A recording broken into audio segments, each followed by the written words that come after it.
When my wife left me, it wasn't just heartbreak, it was betrayal on the deepest level. She didn't just leave our home, she left me for my own brother. The pain cut deeper than I ever thought possible, because I lost not only the woman I loved, but also the trust of the man I once considered my closest blood. Everyone around us whispered, shook their heads, and pitied me. I stood silent, hiding my shattered pride. At first, I begged her to stay. I asked what I lacked, what my brother had that I didn't. She only smiled bitterly and said, "He's the kind of man who can give me the life I deserve. You're just ordinary." Those words buried themselves into me like knives. My brother smirked, confident that he had won, while I was left with nothing but my dignity in tatters. The first year after their marriage was torture. I would see them together, flaunting their new life, walking hand in hand while people compared their happiness to my silence. Relatives took his side, saying he was more ambitious, more driven. They told me to move on, but how do you move on when your heart has been ripped apart by the two people who were supposed to be your safe haven? I channeled my pain into work. I had always been a diligent employee at the law firm where I worked as a junior associate, but now I poured myself into it with relentless energy. Nights turned into mornings, weekends turned into workdays, and slowly, step by step, I climbed higher. Promotions came, not out of pity, but because I had earned them with sweat, tears, and an unbreakable will. Meanwhile, I heard whispers of cracks in their marriage. My brother wasn't as loyal as she had believed.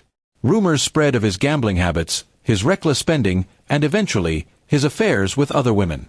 She had left me for what she thought was a golden ticket, only to realize it was a trap leading her into misery. But I stayed silent, never interfering. 4 years later, everything had changed for me. I wasn't just surviving anymore, I was thriving. The same law firm where I once worked late nights had now chosen me as its CEO, the youngest in its history.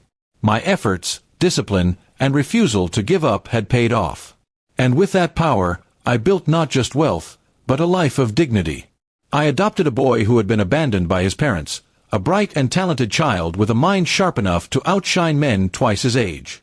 He became my family, my pride, my legacy. Together we built a bond that was stronger than blood. He grew under my care into a confident, capable young man who understood the meaning of loyalty and respect.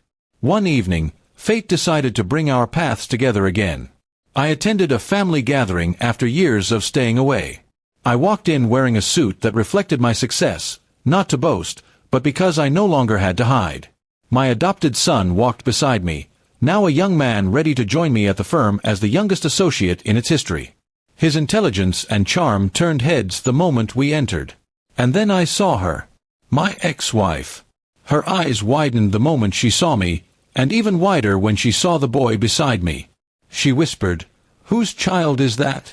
Her voice trembled with confusion. I smiled calmly and replied, "He's mine. And he's already a law firm CEO at his age." Her jaw dropped as she realized that the life she thought I could never give her was standing right before her, brighter than anything she could have imagined. My brother, standing behind her, looked nothing like the confident man from years ago. His shoulders sagged, his face aged by stress, his clothes worn from poor choices. He avoided my eyes, ashamed of the path he had chosen. I didn't need revenge. Their lives had punished them more than I ever could. She tried to mask her regret with forced laughter, saying, "Well, you've done well for yourself." But her eyes betrayed the storm inside her. Every word she once threw at me, ordinary, unworthy, incapable, now turned back on her. She saw me not only as successful but as a man who had built a life she could never touch again. I didn't linger in the room. I had no reason to. My life wasn't about proving her wrong anymore. It was about moving forward with my son, with the family I had built from love and loyalty instead of betrayal. As we turned to leave, I felt no hatred, no bitterness, just peace. In the years that followed, people often compared my path to theirs. My brother's marriage eventually collapsed, and he lost almost everything. My ex-wife faded into the shadows of her own choices. Meanwhile, my son and I grew stronger, building a legacy in the legal world that people admired and respected. Looking back, I realized that betrayal had been my greatest blessing. If she hadn't left me, I might have remained the ordinary man she claimed I was. Instead, I rose higher than she could have ever imagined. Life gave me pain, but I turned it into power. And when she saw the child behind me, my son, my pride, my partner in success, she finally understood what she had truly lost. Not just a husband, but a future brighter than anything she had ever dreamed.